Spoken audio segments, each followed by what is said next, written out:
Kalena dhammat sawanang etamang kalamutamang. Kita sampai pada video part 39 dalam pembacaan e-book Riwayat Spiritual Achanman. A Spiritual Biography Venerable Acharyaman Bhuridatta Thera by Acharya Mahabhuanyana Sampano diterjemahkan dari bahasa Thai ke bahasa Inggris oleh Bhikkhu Dik Silaratano. Penyunting Bhante Titayano serta Herianto. Sedangkan nama-nama tim penerjemah dari bahasa Inggris ke bahasa Indonesia dapat Anda lihat di bagian deskripsi di bawah video ini. Penerbit adalah Vihara Bodhigiri. Pada video part 39 ini, kita akan melanjutkan pembacaan bab 7 yaitu warisan dengan sub pokok bahasan petualangan Acharya Chop. Acharyaman adalah guru dengan cara mengajar yang unik dan tidak mudah dilupakan oleh kita yang sangat dekat dengannya. Banyak pengikut-pengikutnya yang senior yang masih hidup saat ini. Setiap acarya sedikit berbeda dalam kualitas dan kebajikan hakiki dan caranya mempraktekkan ajaran. Dan karena itu pengetahuannya dalam hal tertentu dan pengertian yang ia capai. Sebelumnya aku sebutkan beberapa nama acarya tersebut, tetapi banyak juga para biku yang namanya tidak disebutkan. Meskipun demikian, niatku adalah selalu untuk menyebutkan salah satu pengikut Acharyaman yang senior pada saat cerita Acharyaman selesai, supaya si pembaca bisa belajar sesuatu dari cara prakteknya, pengalaman yang ia hadapi, dan pengetahuan yang ia dapat. Murid-murid Acharyaman yang mengikuti jejaknya dengan cara yang sama seperti murid-murid Arahat Sang Buddha yang mengikuti jejaknya, mengalami banyak kesulitan sebelum akhirnya mencapai pengetahuan dan pengertian yang telah sebelumnya dicapai oleh si guru. Seberapa jauh para biku bertemu dengan situasi yang menakutkan dan membuat bulu kuduk berdiri di tempat mereka berlatih, tergantung pada di mana mereka hidup dan bepergian. Ini membawaku ke salah satu pengikut senior Acharyaman yang sangat aku hormati. Karena pengalaman Acharya Dutangga ini agak berbeda dari kebanyakan sebayanya. Aku akan bercerita di sini adanya kemungkinan bahwa beberapa pengalaman yang ia rasakan selama ia berlatih adalah bukti dari perwujudan-perwujudan yang agak aneh dan luar biasa sifatnya, yang sering disebutkan di zaman Sang Buddha, masih sering ditemukan pada hari ini. Beberapa peristiwa yang terjadi di masa hidup Sang Buddha, seperti gajah yang memberikan perlindungan dan monyet yang menawarkan sarang madu lebah, ada banyak kemiripan di zaman sekarang, seperti yang terjadi pada Acharya ini. Untuk membuktikan keaslian kisah-kisah yang akan aku ceritakan, aku akan mengenalkan namanya. Ia adalah Acharya Chop. Telah menjadi seorang biku untuk waktu yang cukup lama. Yang saat ini kira-kira berumur 70 tahun. Ia selalu lebih suka hidup di hutan yang jauh dan daerah gunung-gunung. Dan masih demikian halnya hingga saat ini. Karena ia suka melakukan perjalanan lewat hutan belantara di malam hari, ia sering bertemu dengan hewan malam hari seperti macan liar. Meninggalkan Lomsak di provinsi Phetchabun, Suang siang hari, ia mulai berjalan ke utara ke arah Lampang di provinsi Chiang Mai. Ketika ia akan masuk ke hutan yang lebat, ia bertemu dengan beberapa penduduk sekitar yang merasa khawatir. Menasihatinya untuk melewatkan malam hari itu di dekat desa itu, dan melanjutkan perjalanannya keesokan pagi harinya.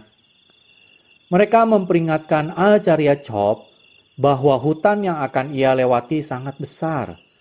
Tidak mungkin seseorang masuk di siang hari bisa keluar di sisi lain sebelum gelap.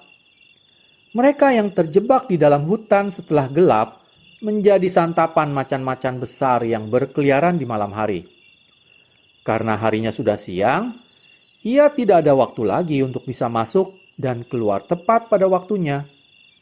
Ketika siang menjadi gelap, macan-macan akan mulai berkeliaran mencari mangsa, dan siapa saja yang bertemu akan menjadi santapan. Tidak ada selama ini yang pernah bisa melarikan diri hidup-hidup. Para penduduk desa itu takut bahwa Acarya Chop akan menemui ajalnya. Matahari sudah tinggi dan pagi telah lewat. Maka mereka tidak ingin dia masuk ke hutan. Mereka bilang bahwa ada pengumuman yang dipasang memperingatkan mereka akan yakha hutan dalam tanda kutip untuk menghindar sebagai santapan monster-monster mengerikan tersebut. Penuh rasa ingin tahu, Acarya Chop bertanya, apakah yaka yang mereka bicarakan itu? Mereka pernah mendengar cerita tentang makhluk-makhluk tersebut tanpa pernah melihat sendiri. Mereka mengatakan bahwa itu hanya cara mereka untuk berkata tentang macan belang yang besar yang siap menyantap siapa saja yang masih terperangkap di dalam hutan setelah hari menjadi gelap. Mereka mengundangnya untuk kembali ke desa dan melewatkan malam itu di sana. Kemudian ia bisa makan dulu di pagi hari sebelum melanjutkan perjalanannya. Ia katakan bahwa ia ingin melanjutkan perjalanannya. Acarya Chop menolak untuk kembali ke desa. Khawatir akan keselamatannya, mereka bersikeras bahwa tidak peduli seberapa cepat ia berjalan, memulai perjalanan sesiang ini, ia tidak akan bisa sampai di sisi lain sebelum hari menjadi gelap dan akan tersesat di tengah hutan yang lebat itu. Tetapi karena bertekad untuk tetap jalan terus, ia menolak dihalangi. Mereka menanyai Acarya Chop kalau ia takut dengan macan. Ia mengakui bahwa ia takut, tapi berkata bahwa itu tidak ada sangkut pautnya. Ia berniat untuk pergi terus. Mereka bersikeras bahwa macan tidak pernah lari menjauhi manusia. Kalau ia berjumpa dengan satu macan, maka ia pasti akan menemui ajalnya. Kalau ia mau menghindari serangan macan pemakan manusia, seharusnya ia menunggu sampai keesokan paginya sebelum melanjutkan perjalanan. Ia balas, kalau memang sudah kamanya ia disantap macan, berarti itulah yang akan terjadi. Tetapi jika ia masih ditakdirkan untuk hidup, maka macan-macan itu tidak akan mengganggunya. Meninggalkan para penduduk desa, Acarya Chop melanjutkan perjalanannya, tanpa rasa cemas akan kematian. Tidak lama setelah ia mulai masuk hutan itu, ia melihat bahwa jalan setapak yang ia lalui dipenuhi jejak macan.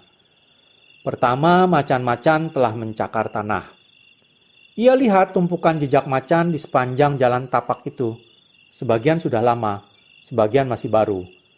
Berjalan sambil melakukan bermeditasi, ia perhatikan tanda-tanda itu. Tapi ia tidak merasa takut. Ketika ia mencapai di jantung hutan lebat itu, ia dikelilingi kegelapan pekat. Tiba-tiba, ia mendengar raungan macan besar mendekatinya dari belakang. Diikuti dengan raungan macan lain yang datang dari sudut lain. Keduanya memanggil yang lain dan cepat-cepat mengepungnya. Suara raungan dari dua arah semakin mendekat dan lebih keras sampai akhirnya tiba-tiba kedua macan itu muncul dari kegelapan bersamaan. Yang satu hanya 6 kaki di depannya, dan yang lain hanya 6 kaki juga dari belakang. Suara raungan macan memekakkan telinga.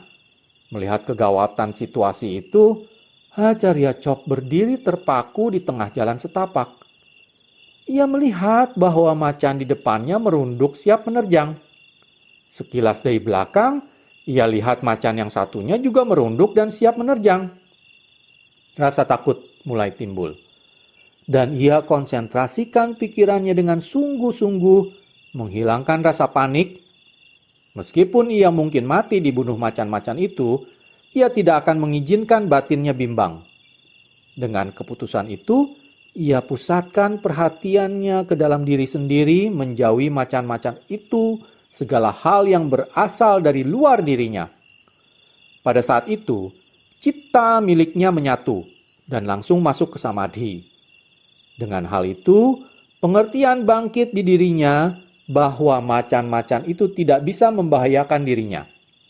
Setelah itu, semua yang ada di sekitarnya lenyap, termasuk dirinya dan macan-macan itu. Tidak mengalami sensasi badan sama sekali. Ia tidak sadar apa yang terjadi pada tubuhnya setelah itu. Semua kesadaran tentang dunia luar, termasuk tubuhnya, telah lenyap sama sekali. Dan ini berarti kesadaran akan macan-macan itu lenyap juga. Cita miliknya telah menyatu dan masuk ke samadhi yang pusat. Dan beberapa jam telah berlalu sebelum ia akhirnya kembali ke seperti biasa. Ketika akhirnya cita miliknya kembali, ia menyadari bahwa ia masih berdiri di posisi yang sama seperti sebelumnya. Payungnya dan mangkok pindapata masih disampirkan di bahunya.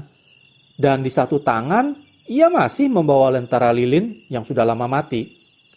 Maka ia nyalakan lagi satu lilin dan melihat sekeliling mencari macan-macan itu. Tetapi mereka tidak ada di mana-mana. Ia tidak tahu kemana mereka pergi. Kembali dari samadhi malam itu, ia tidak merasa takut sama sekali. Perasaannya dipenuhi dengan keberanian yang luar biasa, yang meskipun ratusan macan muncul saat itu, ia akan tetap merasa tenang. Karena ia telah melihat dengan jelas kemampuan cita yang luar biasa. Perasaan takjub yang tak bisa dijelaskan. Berdiri sendiri di tengah hutan, Acharya Chop tiba-tiba dipenuhi rasa belas kasih terhadap 2 ekor macan itu. Di pikirannya, mereka telah menjadi sahabat yang memberinya pelajaran dhamma, yang telah dengan ajaib lenyap. Ia tidak lagi merasa takut akan mereka, tetapi sesungguhnya ia merasa kangen. Acharya Chop menggambarkan kedua macan itu sangat besar, seukuran kuda pacuan, meskipun panjang badannya jauh melebihi seekor kuda. Jarak telinga di kepalanya paling tidak 16 inci. Tidak pernah selama hidupnya ia melihat macan yang begitu besar. Makanya, ketika ia pertama kali melihat mereka, ia hanya bisa berdiri tertegun, kaku seperti mayat. Untungnya kesadarannya tetap kuat. Kemudian setelah citanya kembali dari samadhi, ia merasa bahagia dan tentram. Di saat itu ia tahu bahwa ia bisa pergi kemana saja ia mau tanpa takut dengan apapun juga di dunia ini. Percaya sepenuh hati bahwa cita ketika benar-benar bersatu dengan Dhamma berkuasa penuh di dunia ini. Ia yakin bahwa tak ada yang bisa melukainya. Dengan hati dipenuhi rasa tentram dalam Dhamma, ia melanjutkan perjalanannya melewati hutan. Ia berjalan terus sambil melakukan meditasi jalan. 2 ekor macan temannya masih tetap segar di ingatannya, dan ia sering berpikir tentang mereka. Ia rasa, jika ia bertemu lagi dengan mereka, ia bisa cepat berdiri dan mengelus-ngelus punggung mereka seperti layaknya hewan peliharaan. Meskipun tidak tentu mereka mengizinkannya melakukan hal itu. Acharya Chop menghabiskan sisa malam itu berjalan di ketenangan dan kesunyian. Dipenuhi perasaan bahagia. Ketika pagi datang, ia masih belum mencapai ujung hutan. Tidak sebelum jam 9 pagi hari. Ia akhirnya keluar dari hutan dan sampai di pemukiman penduduk. Meletakkan barang-barangnya, ia memakai jubah luarnya dan berjalan lewat rumah penduduk dan berpindah patah. Ketika para penduduk melihatnya masuk ke desa dengan mangkok pindapata, mereka memanggil yang lain untuk datang dan berdana makanan. Setelah memasukkan makanan di dalam mangkok itu, beberapa dari mereka mengikutinya kembali di mana ia telah meletakkan barang-barangnya dan bertanya ia datang dari mana. Karena mereka orang-orang yang terbiasa tinggal di hutan dan tahu jalan hutan itu, ketika mereka melihatnya keluar dari hutan lebat di waktu yang aneh, mereka ingin bertanya tentang hal itu. Ia katakan pada mereka, ia mulai dari selatan, ia berjalan sepanjang malam lewat hutan tanpa tidur, dan sekarang berniat melanjutkan perjalanan ke utara. Tertegun dengan pernyataan ini, Mereka ingin tahu bagaimana mungkin hal itu, karena sudah menjadi rahasia umum. Jika melewati hutan di malam hari, pasti akan berakhir dengan kematian di rahang macan. Bagaimana ia bisa menghindari macan-macan itu? Apakah ia tidak berjumpa dengan macan di malam hari? Acarya Chop mengakui ia telah berjumpa dengan beberapa macan, tetapi ia tidak diganggu dengan mereka. Para penduduk desa merasa enggan untuk mempercayainya karena macan pemakan manusia yang ganas menjelajahi hutan sudah sangat terkenal untuk menunggu dan menyergap manusia di malam hari. Hanya setelah ia jelaskan cerita yang sebenarnya, bagaimana ia berjumpa dengan macan-macan itu, baru mereka percaya. Sadar bahwa kemampuannya adalah luar biasa dan tidak seperti yang dimiliki orang biasa. Apakah ini jalan spiritual atau jalan fisik melewati hutan? Ketidaktahuan akan jalan di mana kita berada, jarak yang harus dilewati, dan bahaya yang akan datang, semuanya adalah halangan untuk kemajuan batin kita. Maka kita harus bergantung pada tuntutan pengetahuan untuk menjamin keselamatan kita.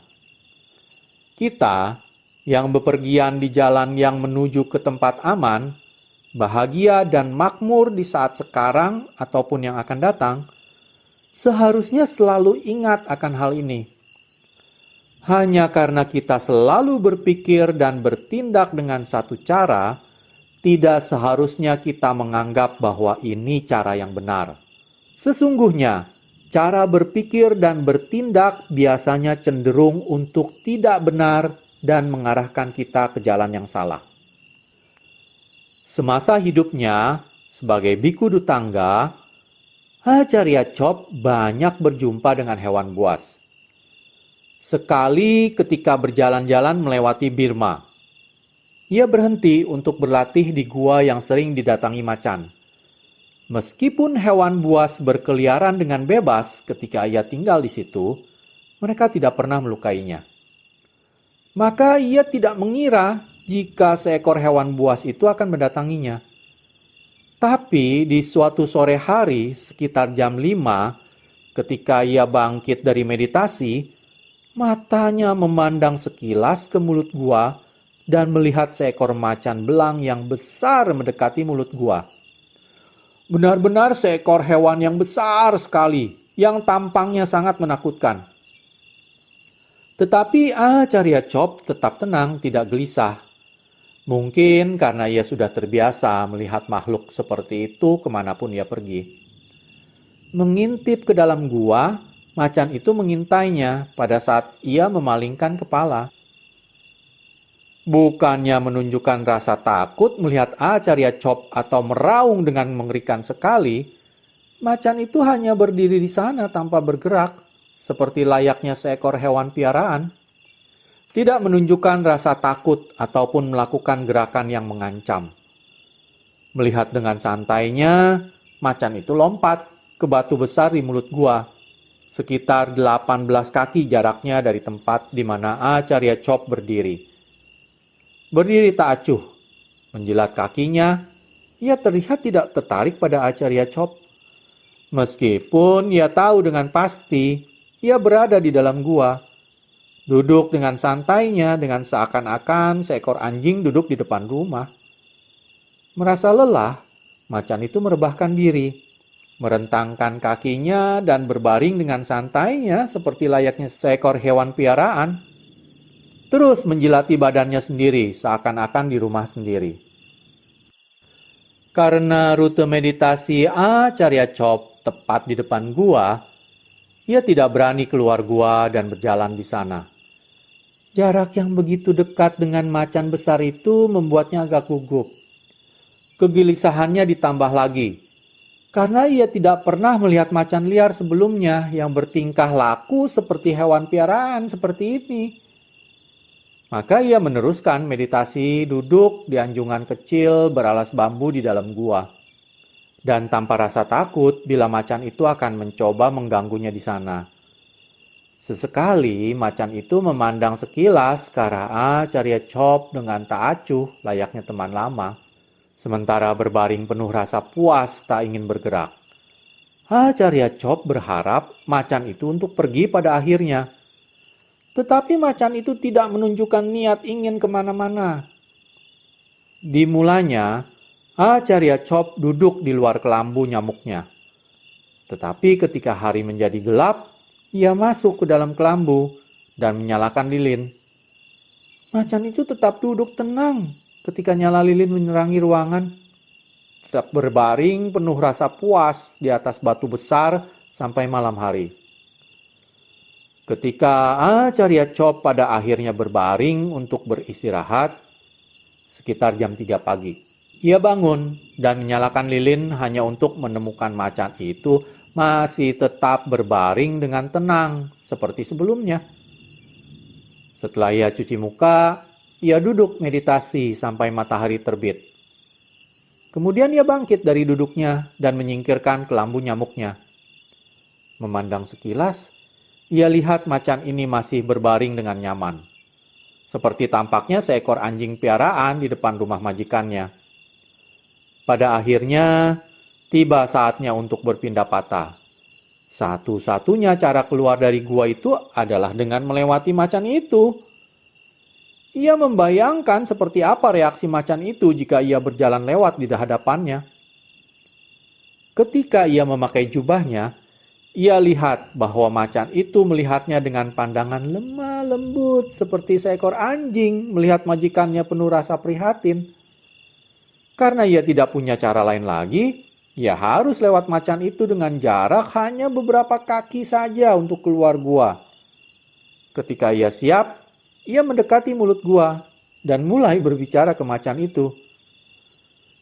Tiba saatnya aku untuk berpindah patah di pagi hari. Seperti halnya semua makhluk di dunia, aku merasa lapar dan perlu mengisi perut. Kalau memang kamu setuju, aku mau berjalan keluar untuk mencari makanan. Tolong biarkan aku lewat. Tetapi jika kamu mau tetap tinggal di sini, aku juga setuju saja. Atau bila kamu maunya mencari makan, juga baik. Macan itu berbaring di sana mendengarkannya, sementara ia memiringkan kepalanya seperti layaknya seekor anjing yang mendengarkan suara majikannya. Sementara Acarya Chop berjalan keluar, ia melihatnya dengan pandangan jinak, menatapnya dengan lembut seperti ingin berkata, "Pergilah, tidak perlu takut. Aku hanya datang ke sini untuk melindungimu dari bahaya." Acarya Chop berjalan ke arah pemukiman penduduk untuk berpindah patah. Tetapi ia tidak menceritakan perihal macan itu kepada siapapun juga, karena takut mereka akan mencoba membunuhnya. Sekembalinya ke gua, ia mencari di mana macan itu berada sebelumnya. Ia tidak tahu di mana perginya. Setelah itu, selama ia berada di gua, macan itu tidak pernah datang berkunjung lagi. Acarya Chop curiga bahwa mungkin macan itu bukan makhluk hutan sembarangan, tapi perwujudan dewa. Dan itulah sebabnya ia terlihat sangat jinak, tidak mengancam selama bersama dengannya. Ia merasa sangat sayang dengan macan itu dan ia kangen untuk kehadirannya selama beberapa waktu setelah itu.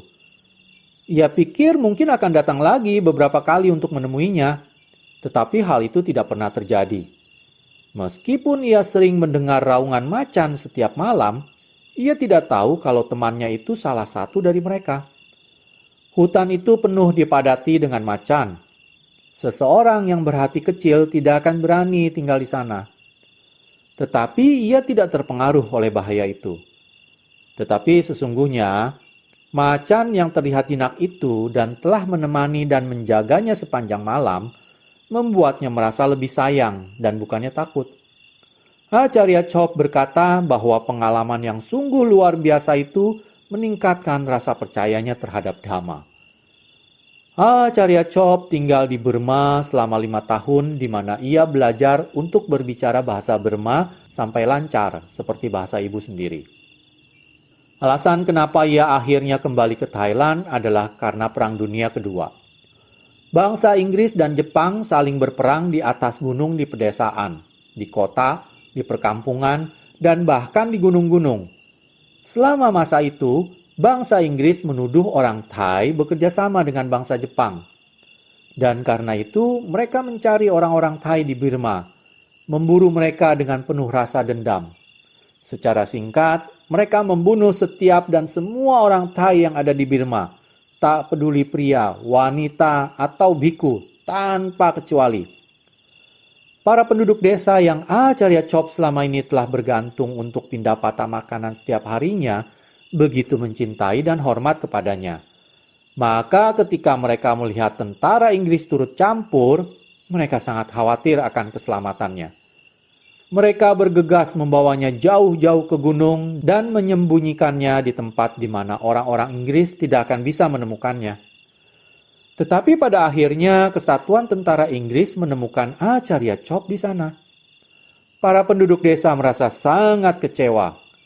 Ketika ditanya oleh tentara-tentara itu, Acarya Chop berkata bahwa ia sudah sangat lama sekali tinggal di Burma dan tak pernah terlibat di politik.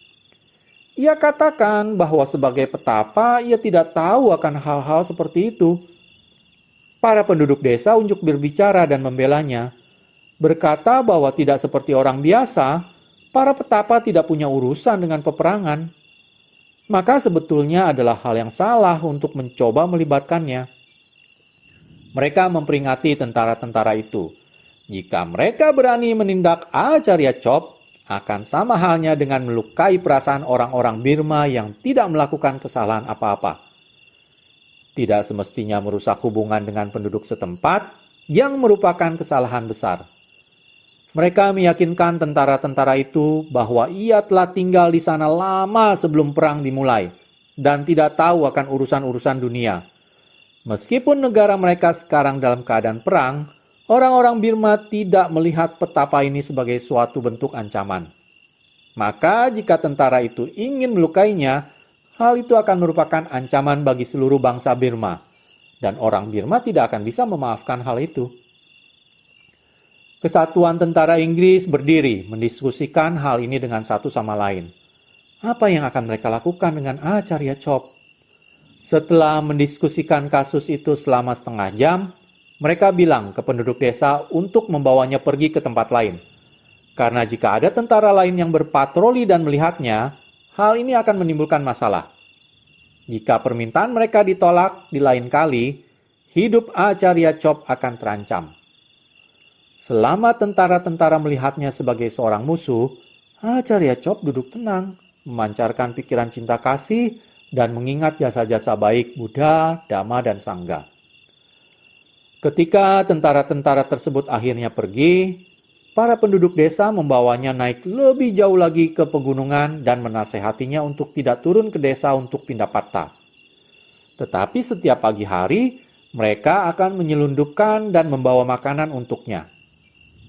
Sejak hari itu, patroli tentara Inggris sering datang mengganggu penduduk desa.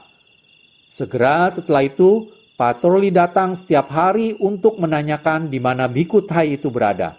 Dan terlihat sangat jelas bahwa mereka akan membunuhnya jika mereka bisa menemukannya. Situasi memburuk, dan para penduduk desa semakin khawatir akan keselamatannya. Akhirnya mereka putuskan untuk mengirimnya kembali ke Thailand lewat jalan hutan yang jauh sekali melewati daerah pegunungan. Jalan ini dianggap aman dari serangan mendadak tentara Inggris. Mereka memberinya instruksi detil untuk pergi, memperingatinya untuk terus mengikuti jalan itu apapun yang terjadi. Meskipun jika jalan itu hampir tertutup tumbuhan di banyak tempat, ia tidak akan mencoba mengikuti rute lain. Ini adalah jalan setapak yang sudah sangat tua dan digunakan selama banyak generasi oleh suku bangsa yang tinggal di bukit-bukit yang akan berakhir di perbatasan Thailand. Sesudah mendengar perintah itu, ia mulai berjalan. Ia berjalan sepanjang siang dan malam tanpa tidur, tanpa makan dan hanya minum air. Dengan kesulitan dan rintangan, ia akhirnya menembus hutan rimba yang dipadati dengan berbagai macam hewan liar. Di segala jurusan ia melihat jejak macan dan gajah. Ia takut tak akan bisa bertahan hidup dalam pelariannya dari Birma. Ia selalu merasa khawatir akan melakukan satu kesalahan, berbelok ke arah yang salah, dan tersesat di hutan rimba tanpa adanya harapan bisa keluar. Pada suatu pagi, di hari keempat dari perjalanannya menuju ke perbatasan Thailand, sesuatu hal yang luar biasa terjadi pada Acarya Chop. Janganlah punya prasangka apapun juga mengenai peristiwa ini sampai kamu selesai membaca keseluruhan cerita ini. Pada waktu ia mencapai puncak gunung, ia merasa sangat lapar dan letih sampai ia pikir ia tidak akan bisa meneruskan perjalanan. Pada saat itu, ia telah berjalan 3 hari dan 3 malam tanpa tidur ataupun makan.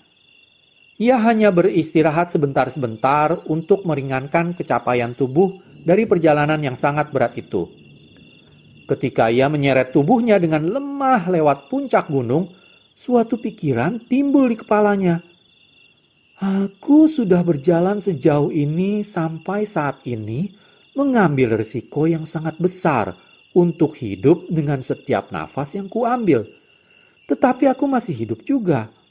Sejak aku mulai perjalanan ini, aku belum juga melihat pemukiman orang di mana aku bisa mendapat makanan untuk meneruskan hidup ini. Sekarang aku akan mati tak berguna karena kekurangan makanan. Aku sudah mengalami penderitaan yang luar biasa selama perjalanan ini. Tidak pernah aku merasakan penderitaan seluar biasa ini sebelumnya. Apakah ini semua akan sia-sia halnya? Aku telah melarikan diri dengan selamat dari peperangan dan kematian yang sangat ditakuti setiap orang. Hanya untuk mati kelaparan karena rintangan perjalanan ini. Jika, seperti yang telah dikatakan Sang Buddha, ada dewa dari kehidupan alam atas yang mempunyai telinga dan mata batin yang bisa melihat dari jauh, tidak bisakah mereka melihat biku ini yang akan mati di setiap saat? Aku benar-benar percaya apa yang telah dikatakan Sang Buddha. Tetapi apakah para dewa yang telah mendapat bantuan baik dari banyak biku sejak zaman Sang Buddha hingga hari ini benar-benar tak punya perasaan akan hal ini? Jika dewa-dewa sebenarnya tidak berhati keras, maka biarkanlah mereka menunjukkan kebaikannya ke biku sekarat ini, agar sifat-sifat angkasa mereka yang murni bisa dikagumi. Tidak lama setelah pikiran itu timbul pada Acarya Chop, sesuatu hal yang aneh dan mengagumkan terjadi. Sangat sukar untuk dipercaya. Selama ia berjalan sempoyongan di jalur gunung terpencil itu, ia melihat seseorang yang berpakaian anggun, tidak seperti biasanya penduduk gunung di sekitar itu. Duduk dengan diam di seberang jalan setapak, membawa baki makanan persembahan di atas kepalanya. Kelihatannya tidak mungkin. Acarya Chop tertegun keheranan akan penglihatannya, bahwa orang itu membawa daging angsa dan rambutnya berdiri. Ia lupa akan rasa lapar dan letih. Ia sangat terperangah melihat seseorang yang terlihat baik duduk di dekat jalan setapak sekitar 25 kaki di depannya untuk memberinya makanan. Ketika ia berjalan mendekatinya, orang itu berkata, "Silakan Tuan, beristirahatlah di sini sebentar dan makan sesuatu untuk mengurangi rasa lapar dan letih. Setelah kamu mendapatkan kembali kekuatanmu, bisa kau lanjutkan lagi perjalananmu. Kamu pasti akan mencapai akhir hutan rimba ini hari ini." Acarya Chop berhenti, meletakkan keperluan yang dibawanya dan menyiapkan mangkuk pindapatannya untuk menerima pemberian makanan yang dipersembahkan orang itu. Ia kemudian melangkah ke depan dan menerima makanan itu. Penuh keheranan, segera setelah makanan itu diletakkan di mangkoknya, bau harum yang manis berpencar di hutan sekitarnya. Makanan yang dipersembahkan oleh orang itu cukup yang ia butuhkan. Rasanya sangat enak, tidak bisa digambarkan. Ini sepertinya dilebih-lebihkan, tetapi kenyataan yang ia rasakan saat itu benar-benar sangat luar biasa, hampir tidak bisa digambarkan. Ketika orang itu selesai menaruh makanan di dalam mangkuk, Acharya Chop bertanya di mana rumahnya. Ia bilang ia telah berjalan 3 malam dan 4 hari tetapi belum melihat rumah penduduk sama sekali. Orang itu dengan tak begitu jelas menunjuk ke atas dan mengatakan bahwa rumahnya di atas sana. Acharya Chop bertanya, apa yang membuatnya menyiapkan makanan dan menunggu di sepanjang jalan itu untuk dipersembahkan ke seorang biku? Bagaimana mungkin ia bisa tahu bahwa akan ada seorang biku yang akan datang untuk menerimanya? Orang itu tersenyum kecil, tetapi tidak berbicara. Acharya Chop memberinya berkat. Setelah orang itu berkata bahwa ia harus pergi karena rumahnya sangat jauh. Ia terlihat sangat berbeda dari orang biasa, sangat agung dan berbicara sedikit sekali. Ia terlihat setengah tua, tingginya sedang, rupanya bercahaya, dan tindakannya sangat tenang, tak bercela. Seperginya, ia berdiri dan mulai berjalan menjauh. Ia jelas orang yang sangat luar biasa.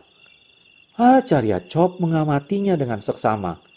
Ia berjalan sekitar 25 kaki, melangkah ke belakang pohon dan hilang dari pandangan.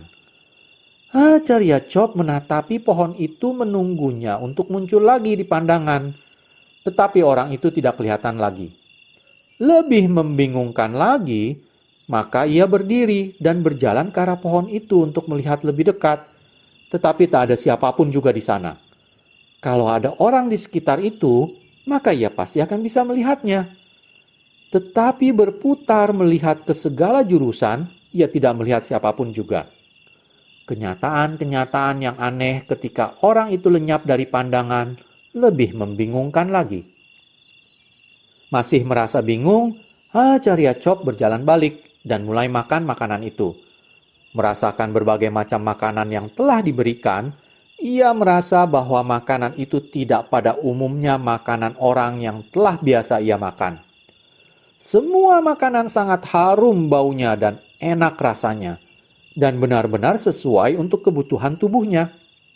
Ia tidak pernah makan makanan seperti itu.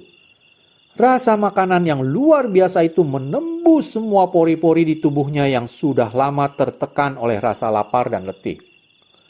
Pada akhirnya ia tidak yakin apakah rasa laparnya yang hebat yang membuat rasa makanan itu sangat enak atau sifat angkasa makanan tersebut. Ia makan setiap suap yang telah dipersembahkan dan memang itulah jumlah yang secukupnya untuk mengisi perutnya. Jika lebih sedikit lagi, maka ia tidak akan bisa menghabiskannya. Setelah selesai makan, ia mulai berjalan lagi dengan berseri-seri merasa sangat sehat dan kuat. Tidak seperti orang di ambang pintu kematian tak lama sebelumnya. Selama berjalan, ia tenggelam dalam pikiran tentang orang misterius itu hingga ia lupa betapa kerasnya perjalanan itu, jarak yang harus ia tempuh, dan apakah ia masih berada di jalan yang benar. Ketika sore datang, ia mencapai ujung hutan rimba itu seperti yang telah diramalkan orang misterius itu.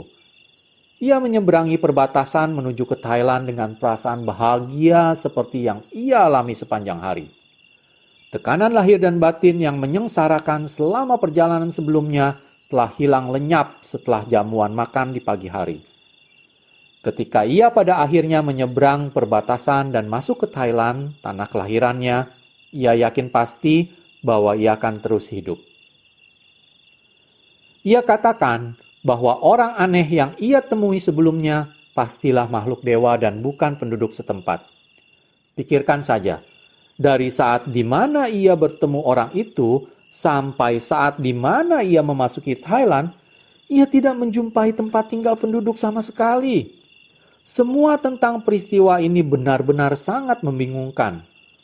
Pada umumnya, orang akan berharap untuk bertemu dengan paling tidak daerah pemukiman kecil atau semacam itu di sepanjang rute melewati Burma. Ternyata, ia benar-benar sangat sukses dalam menghindari patroli tentara sampai ia tidak bertemu dengan orang atau makanan sama sekali. Sangat suksesnya sampai-sampai ia hampir mati kelaparan. Acharya Chop berkata bahwa ia telah dengan sangat ajaib melarikan diri dari kematian melewati hutan rimba. dan hal ini membuatnya curiga akan keterlibatan dan campur tangan para dewa. Meskipun hutan rimba yang ia lewati dipadati dengan hewan buas seperti macan, gajah, beruang, dan ular, ia tidak pernah berjumpa dengan mereka. Hewan-hewan yang ia jumpai hanyalah yang tidak berbahaya. Biasanya, seseorang yang berjalan melewati hutan rimba seperti itu akan bertemu dengan hewan buas setiap harinya, terutama macan dan gajah. Dan ada kemungkinan besar bahwa orang itu akan mati terbunuh salah satu hewan buas yang bengis. Pastinya, perjalanannya yang aman itu dapat dihubungkan dengan sifat-sifat menakjubkan dari Dhamma atau campur tangan dewa atau keduanya. Para penduduk desa yang membantunya melarikan diri sangat khawatir ia tidak akan bertahan hidup dari ancaman serangan hewan buas. Tetapi tidak ada lagi cara lain. Jika ia masih menetap di Birma, ancaman perang dan tentara Inggris malah lebih dekat lagi. Memilih yang lebih aman dari kedua ancaman bahaya, ia berharap akan selamat dari hewan buas dan hidup panjang setelah itu. Itu kenapa ia terpaksa harus melakukan perjalanan jauh yang berbahaya yang hampir merenggut nyawanya. Renungkan kejadian-kejadian yang misterius itu sendiri. Aku telah menceritakan seperti apa yang kudengar, tetapi tidak mengadili. Aku lebih suka bila kamu mengambil kesimpulanmu sendiri. Namun demikian, aku tidak bisa menahan diri untuk merasa kagum akan sesuatu yang kelihatannya sangat mustahil bisa terjadi. Karena gaya hidup Dutangga Kamathana yang dijalani oleh Acarya Chop sangatlah keras. Ia punya banyak pengalaman lain yang mirip halnya karena ia lebih suka hidup dan berlatih di daerah-daerah yang jauh dan tidak pernah dijamah manusia. Karena ia hidup di hutan yang sangat dalam, sedikit orang yang berani datang mengunjunginya, dan oleh karena itu, ia jarang terlibat dengan urusan-urusan masyarakat. Kalena dhamma savanang etamang kalamutamang